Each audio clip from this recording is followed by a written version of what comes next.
Hello students, मैं पुनीत राजपूत और आज से हम मिलकर आपकी मैथ्स को स्टार्ट करने वाले हैं। बहुत इजी बनाने वाले हैं और बहुत इंटरेस्टिंग बनाने वाले हैं। तो आज हम क्लास 10th का फर्स्ट चैप्टर स्टार्ट करेंगे, जिसको हम बहुत ही प्यार से पढ़ने वाले हैं। ठीक है बच्चों, तो चलो स्टार्ट करते हैं आज से। तो बच्चों, पहला चैप्टर है वास्तविक संख्याएं। वास्तविक संख्याएं क्या होती है, इसको पढ़ेंगे। इससे पहले थोड़ी सी बेसिक इन्फॉर्मेशन पहले लेंगे। तो बेसिक इन्फॉर्मेशन में पहले हम सीखेंगे संख्याएं। जो संख्याएं हैं वो किस टाइप की हैं और कितनी होती हैं। सबसे पहले हम बात करेंगे प्राकृतिक संख्याओं की। प्राकृतिक संख्याओं की ये क्या होती हैं? जो संख्याएं 1 से स्टार्ट होती है बच्चों, 1 2 3 4 5 6 7 एंड सो ऑन, मतलब इन्फिनिटी तक जाती हैं, क्या कहलाती हैं? प्राकृतिक संख्याएं। अब हम बात करेंगे आगे पूर्ण संख्याओं की। पूर्ण संख्याओं की जो कहाँ से स्टार्ट होती है बच्चों? 0 से। 0 1 2 3 4 5 6 एंड सो ऑन। ठीक है बच्चों, अब हम आगे चलते हैं। ये आई होप पहले आपको पता होगा कि प्राकृतिक संख्याएं क्या होती हैं। नहीं पता तो आप पता कर लो कि प्राकृतिक संख्याएं 1 से स्टार्ट होती है और इन्फिनिटी तक जाती हैं। पूर्ण संख्याएं 0 से स्टार्ट होती हैं। उसके बाद हम आते हैं पूर्णांक पर। तो बच्चों, पूर्णांक क्या होता है? पूर्णांक जिसमें नेगेटिव वाली संख्याएं, पॉजिटिव वाली संख्याएं और 0 भी इंक्लूड होता है, जिसको हम कैसे रिप्रेजेंट करते हैं? 0 ±1 ±2 ±3 एंड सो ऑन। या बच्चों, हम इसको ऐसे भी रिप्रेजेंट कर सकते हैं,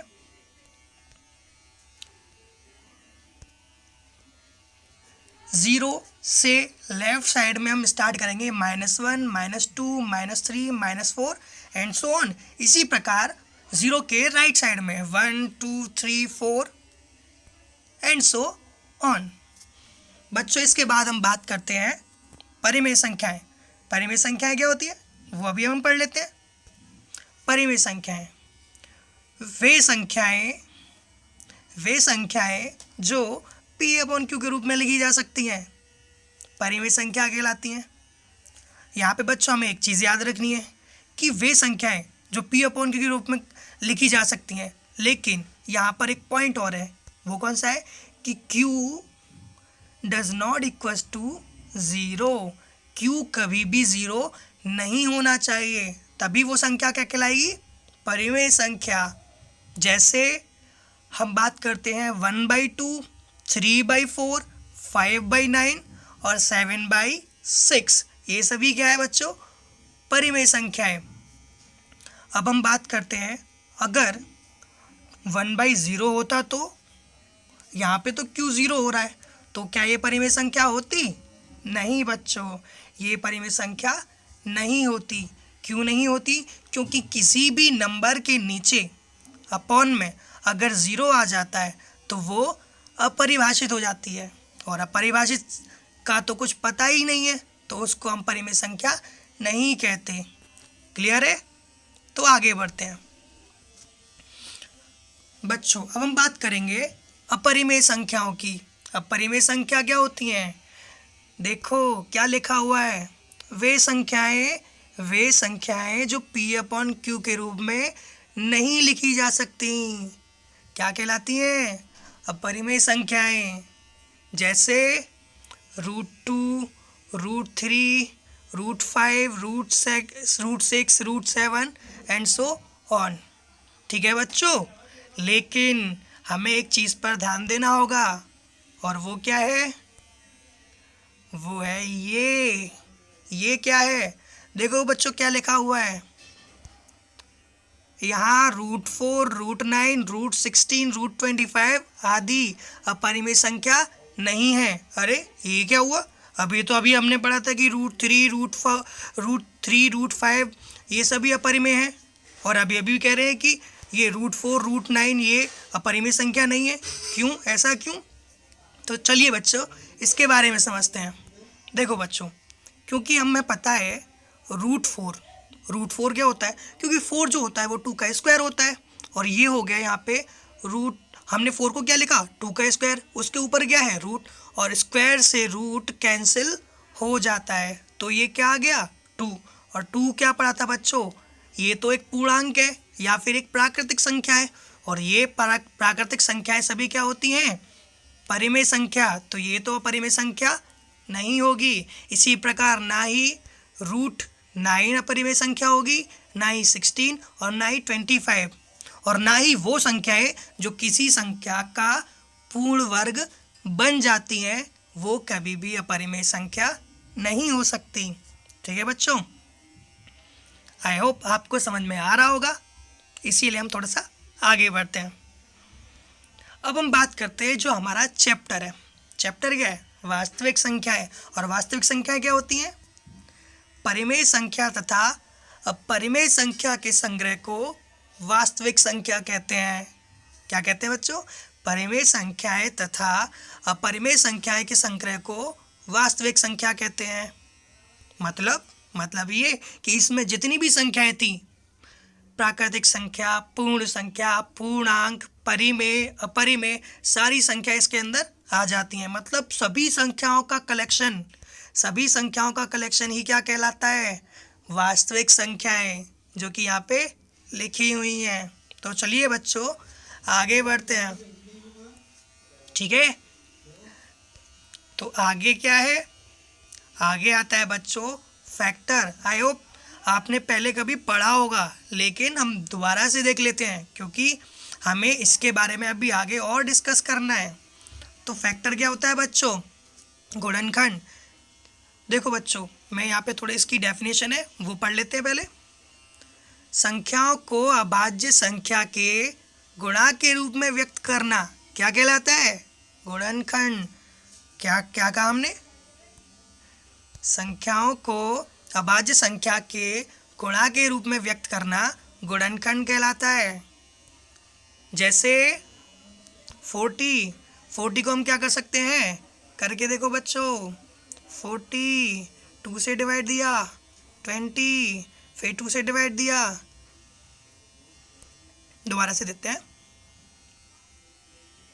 40 2 से डिवाइड, 20 फिर 2 से डिवाइड, 10 फिर 2 से डिवाइड, 5 फिर 5 से 1। तो बच्चों क्या आया, 2 इंटू 2 इंटू 2 इंटू 5।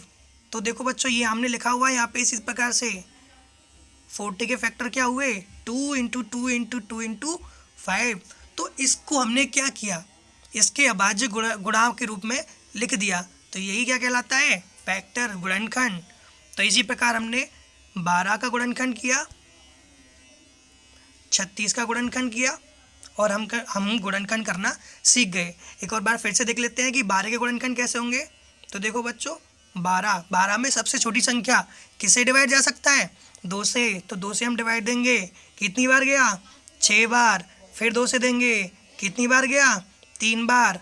अब 2 से जा सकता है नहीं, तो किससे देंगे, 3 से। कितनी बार गया, 1 बार। तो लास्ट में 1 आ जाना चाहिए, आ गया। तो देखते हैं इसके फैक्टर क्या है, 2 इंटू 2 इंटू 3।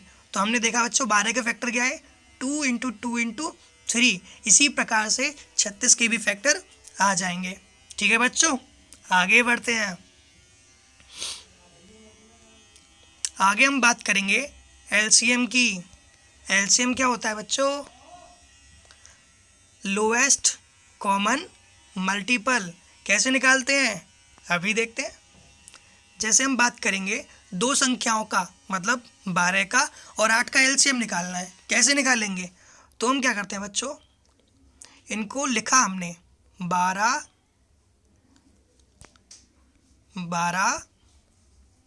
कॉमा 8, किससे डिवाइड जा रहा है दोनों में, सबसे छोटी संख्या 2 से कितनी बार गया, 6 बार। 8 में कितनी बार गया, 4 बार। ठीक है बच्चों, फिर अब इन दोनों में किससे जा सकता है छोटी से छोटी संख्या, 2 से।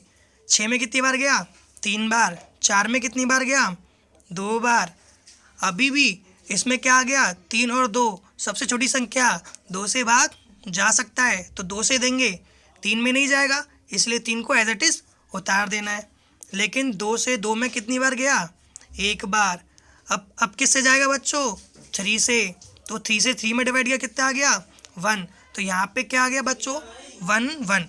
तो ये डिवाइड हमें तब तक देना है जब तक कि 1 1 ना आ जाए, और फिर ये जो नंबर्स आते हैं यही हमारा क्या कहलाता है? इनका मल्टीपल। इनका मल्टीपल ही हमारा एलसीएम कहलाता है। तो इनका मल्टीपल क्या आएगा बच्चों? देखो यहाँ पे 2 इंटू 2 इंटू 2 इंटू 3, मतलब 2 दूनी 4, 4 दूनी 8, 2 दूनी 4, 4 दूनी 8, 8 तिया 24, और इन दोनों का मतलब 12 का और 8 का एलसीएम कितना आया? 24। ठीक है बच्चों, आगे बढ़ते हैं। आगे हम किसकी बात करेंगे? HCF की। HCF क्या होता है? HCF होता है हाईएस्ट कॉमन फैक्टर। फैक्टर अभी हम थोड़ी देर पहले पढ़ा था, क्या होता है? Highest common factor. HCF कैसे निकालते हैं अभी देखते हैं। तो देखो बच्चों, हमने पहले 24 के फैक्टर 124 के फैक्टर किए। हमने दो संख्याओं का HCF निकालना है, 124 का और 4 का। तो सबसे पहले हमने क्या किया? 124 के फैक्टर किए। कैसे किए? तो सबसे छोटी संख्या 2 से डिवाइड देंगे 124 में। कितनी बार गया? 62 टाइम्स। 62 टाइम्स गया, फिर 2 से डिवाइड देंगे, कितनी बार गया? 31 टाइम। अब क्या बच्चों, किसी भी छोटी संख्या का 31 में डिवाइड जाएगा? नहीं जाएगा। तो फिर हम क्या कर सकते हैं? फिर हम 31 से ही डिवाइड दे देंगे। 31 से कितनी बार जाएगा? एक बार। तो इसके गुणनखंड क्या है? इसके गुणनखंड है 2 इंटू 2 इंटू 3। तो हमने क्या लिखा बच्चों? 124 के गुणनखंड कितने आए? 2 इंटू 2 इंटू 31। 2 into 2 into 31। अब हम बात करते हैं 4 के फैक्टर की। तो 4 के फैक्टर क्या है? 2 से डिवाइड दिया, कितनी बार? 2 बार गया। फिर 2 से डिवाइड दिया, कितनी बार? 1 बार। तो 4 के फैक्टर क्या है? 4 के फैक्टर आए 2 इंटू 2। तो देखो बच्चों, HCF क्या होता है? HCF होता है ऐसा बड़े से बड़ा नंबर जिससे दोनों में डिवाइड चला जाए। ऐसा बड़े से बड़ा नंबर जिससे इन दोनों संख्याओं में डिवाइड चला जाए। इसीलिए तो हम बोलते हैं हाईएस्ट कॉमन फैक्टर। ऐसा बड़ा से बड़ा कॉमन इन दोनों में जिससे इन दोनों में डिवाइड चला जाए। तो बच्चों देखो 4, यहाँ पे 2 इंटू 2 4, और यहाँ पे 2 इंटू 2 4। इसका मतलब 4 से 124 में भी डिवाइड जाएगा और 4 से 4 में भी डिवाइड जाएगा। तो ये इन दोनों का क्या हो गया? HCF। तो इन दोनों का HCF क्या हो गया बच्चों? देखो कॉमन क्या आ रहा है? इसमें भी 4, इसमें भी 4। जो कॉमन आता है वही क्या होता है? HCF। इसीलिए 124 और 4 का HCF क्या हो जाएगा? 4। क्लियर है बच्चों? आई होप क्लियर हो गया होगा। अगर क्लियर नहीं होता है तो आप इस नंबर पर, ये जो नंबर लिखा हुआ है, इस पर टेलीग्राम या व्हाट्सएप करके अपनी प्रॉब्लम्स को डिस्कस कर सकते हैं। मैं आपके सारे सॉल्यूशन और सारी डाउट्स को क्लियर कर दूंगा। ठीक है बच्चों, आगे बढ़ते हैं। फैक्टर हमने कर लिए। अब हम बात कर रहे हैं किसकी? हमने क्या सीखा? HCF और LCM। आगे बात करते हैं। अब आपके चैप्टर में पहली ही चीज़ क्या है?